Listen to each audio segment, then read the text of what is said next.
Let's talk about buying some Lord of the Rings, the card game.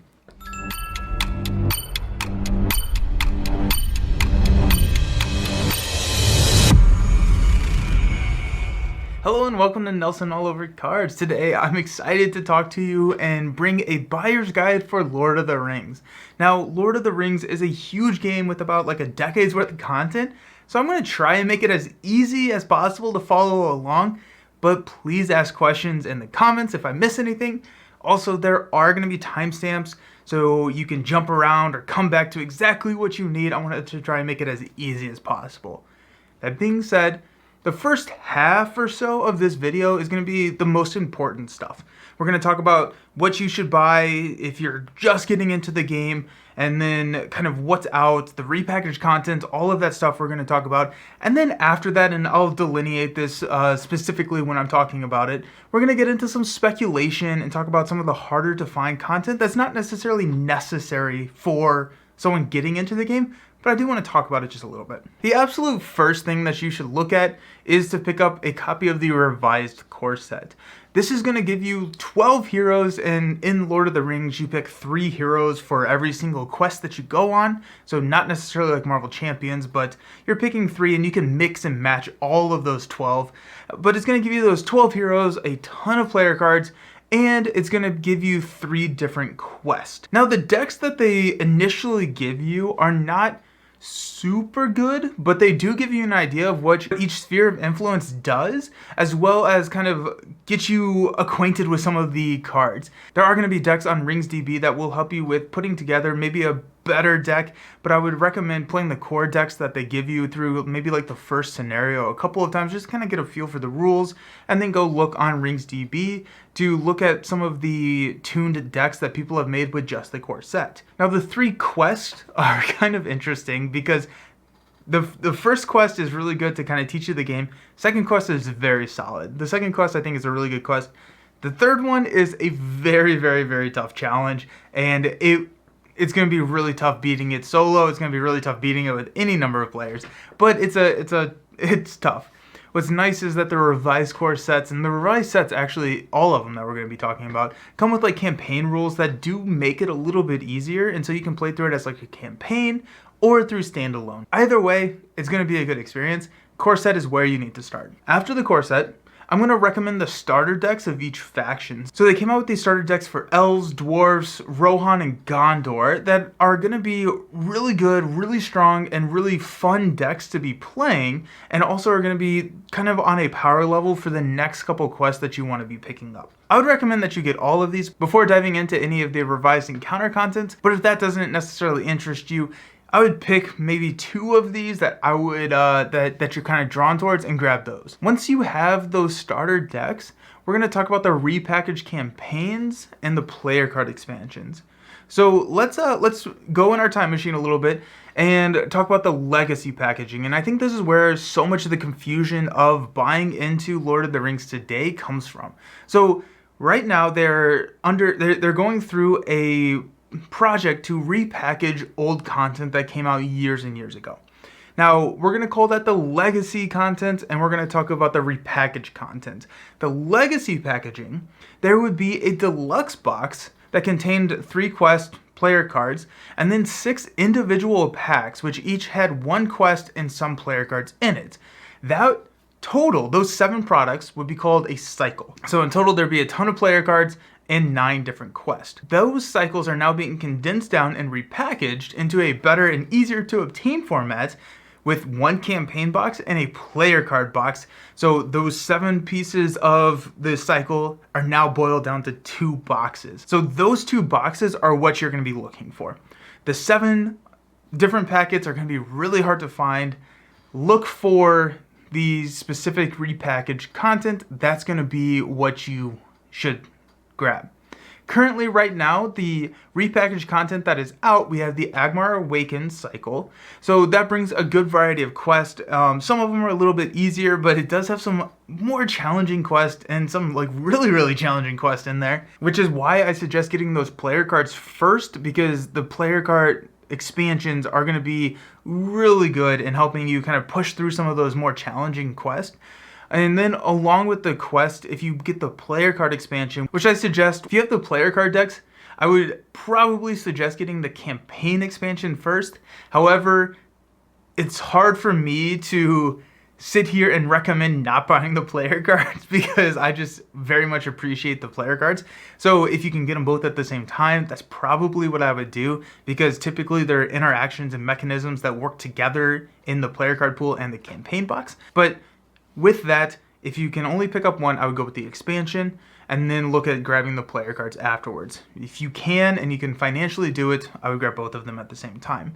The player card expansion is going to come with 8 different heroes and many different player cards that add to a lot of the different tribes, but focus a lot on like the elf and the ranger traits. This summer, it has been announced that we're going to be getting the Dream Chasers cycle, which will also fill out a lot of new player cards as well as 9 new quests. Those are the 2 cycles that have been confirmed as repackaged right now, but we're going to talk about speculation here in a second. But we do have another product that I want to talk about that is out, and those are the Saga expansions. These are getting reprinted, and these are similar to the cycles, but instead of having 1 deluxe expansion and 6 different player card or adventure pack expansions, it has 2 deluxe expansions that are now being repackaged into 1 box. So while it used to be 2 packages, it's now boiled down to 1. The Saga expansions, I think, are probably the coolest part of this game. These are the expansions that play through the events of the Lord of the Rings trilogy and will bring like a lot of household names to the player card pool, as well as you get to live through the Fellowship of the Ring. That's the one that is out. Now they have all but said that they are packaging the other books as well. But the Fellowship of the Ring box is out there right now. So currently, of the repackaged content, we have the core set, we have the Agmar Awaken cycle, and we have the Fellowship of the Ring box. Out of the Agmar and the Fellowship of the Ring box, I would either, if you're interested in one over the other, go with that. I would fill out that specific cycle before moving on. So if you choose Agmar, I would get both the Agmar Awakens campaign as well as the player before going into the Fellowship box.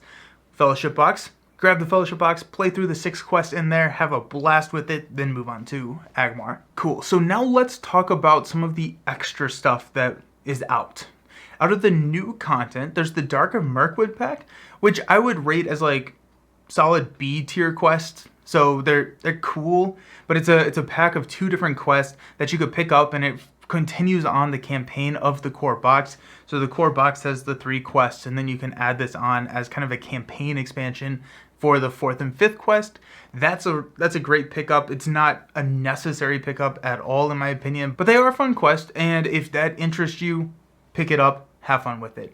But now we're going to start talking about some speculation, and this is where it's going to start costing you a lot of time and money to track down this content. If you're a new player, you can watch this part. However, everything that you should be focusing on obtaining to start your journey in Lord of the Rings is before this point in the video. Going forward, this is going to be a little bit harder to get and may not be worth the time and or money to do. That being said, FFG has said that they're not repackaging all the old content, and the community has kind of speculated on what cards or cycles will be repackaged based on what player cards have come in those starter decks that we talked about earlier. So we know we're getting Agmar, we know we're getting Dream Chasers, we think that we're going to be getting the Arid Mithrin cycle. So there are some cycles that were put out under the legacy format that may not be getting a repackaging. Now this could totally fluctuate based on the success of the selling of the repackaged content, and I have no idea if these are or are not going to be repackaged. Pure speculation. The things that we don't necessarily think or that have the lowest likelihood of getting repackaged are the following. Again, if you hunt them down and they end up being announced that they're repackaging all the content, I'm sorry, that's exactly what happened to me. I went out, I bought everything that I could find, and then they announced the repackaged set like a month or so later. And so I just want to try and avoid you going through the same pain that I did. But these scenario packs that follow the core set, this is called the Shadow of Mirkwood cycle, have a pretty low likelihood of getting repackaged. The Dwarrowdelf cycle, the Against the Shadow cycle, the Ringmaker cycle, the Haradrim cycle, and the Vengeance of Mordor cycle are those that we've seen a lot of the player cards for and have probably the least likely chance of getting repackaged. So if you want these quests, you're probably going to need to find someone selling them on like Board Game Geek or eBay or maybe a similar site. And I will say that they have said that they're focusing on the favorite cycles, and so these are considered to not be as good as what's getting repackaged. If you want to, you can go look and find that content. Absolutely, it's just going to be a little bit tougher, and Godspeed. It's tough. The rest of the products that I'm going to talk about in this video are outside of the standard cycles that we have had in the past and are no way necessary for the game. However, I wanted to quickly touch on them during this video just in case you wanted to dive in a little bit more and understand and just know what content is out here for the game. So there are scenario packs. These are some extra packs that came out for like specific events for like Gen Con or some Lord of the Rings events that they were held in the past, and can be like, they're like one-off scenarios, or they can be added into the Saga campaigns. Those that were printed more recently are probably going to be a little bit easier to find. You can typically find these on those third-party sites, and even some of them are still available on FFG as of earlier this morning when I'm recording this video. Now, if you're watching in 6 months, I don't know. These will typically have higher difficulties, but also have some fun and unique mechanisms. So it's kind of a toss-up. Some of them are really, really good. Some of them are mediocre. Again, not necessary to the campaign, or not necessary to the buying experience whatsoever. Just wanted to touch on them a little bit. And then we have the last thing that I want to talk about for the official FFG packaging of this game are the Nightmare Packs. I think of these as like the 2.0 version of each quest. Not saying that they're like better, but typically they take cards, they swap out cards and make them more difficult, but also sometimes can fix certain issues with that initial quest. So maybe there's a weird interaction that just didn't work out. The Nightmare Pack may fix that somehow, but typically they're just making them way harder. These can be pretty tough to find, but Game Center, and I'll put a link down below, will come out with them every once in a while. So if you're interested in this, I would monitor them there. This would probably be the last thing I would look to buy, just because there's so much content out there. And even without the Nightmare stuff, you're set up for a long time in playing this game. It could be something that you're interested in, but it's not something that I would recommend to anybody who's just now looking at getting into the game, but I did want to just talk about it. And since they can be so difficult to find, you may be interested in some of the custom content that's out there for the game. I don't play a lot of custom content, but ALEP, A Long Expected Party, is the most popular, and it's like a print-on-demand format, and has been really heavily play-tested and kind of like extends the life of the game even past when FFG stopped making new content for it. I have not played any of these quests yet, but I've heard fantastic things about them.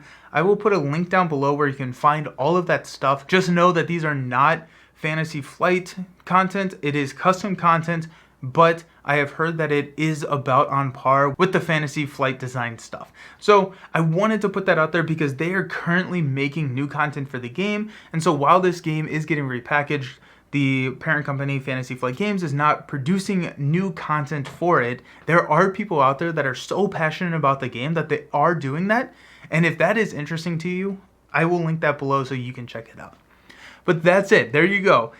There's a lot of information here. I hope I touched on it well enough so that you can start acquiring TLDW. I guess, well, if you did watch this far, it's not too long to watch, but buy the repackaged core stuff, or buy the revised core set and then the repackaged stuff, and that's going to get you a long, long way. If you have any questions whatsoever, or if you are about to start, let me know in the comments, because I will help answer those questions, or I'll be excited with you that you are starting this amazing game.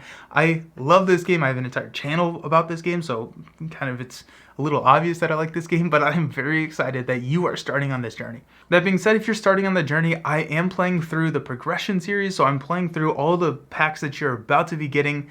I have a how to play, some strategy tips for new players. All of those videos are going to be linked down below as well, so if you're curious, or if you are starting the game, I invite you to subscribe, follow along, because I do a lot of this content, and I'd be happy to have you here and play along.